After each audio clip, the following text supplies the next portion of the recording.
Պարոն գնդապետ, խնդրում եմ բոլորին փոխանցել, որ երկու րոպե ցածրեք, ասա։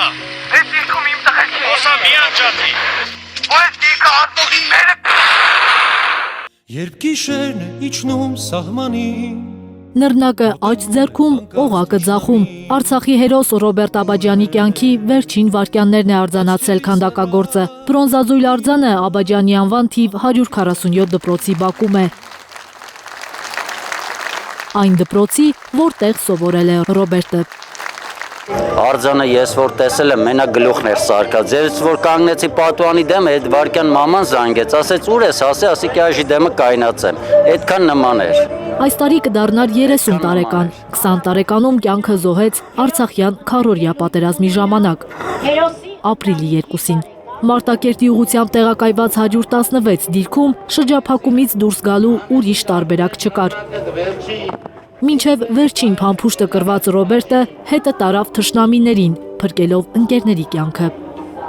Դա հերոսություն է։ Դա սխրանք էր իր քայլը, ու ռազմահայրենական ոգին բարձրացնում էր ամբողջ ազգի։ Տենց բան, տենց մարդու ոչ մեկը չի կարա մոռանալ։ Դա մեր սրտերում, մեր հոգում է։ Ինքը միշտ պետք է ապրի։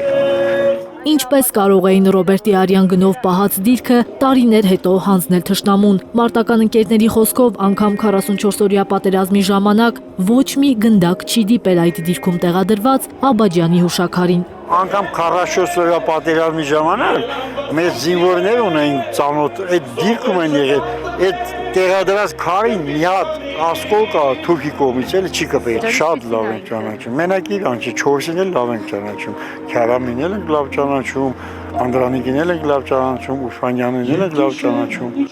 Քանդակագործ Արտուշ Պետրոսյանը սովորաբար 1 ամսում է քանդակում այսպիսի գործերը, բայց Աբաջյանի բրոնզազույլ արձանի վրա 3 ամիս աշխատել է։ Ես փորձել եմ այդ սիմվոլիկան, որը թե իր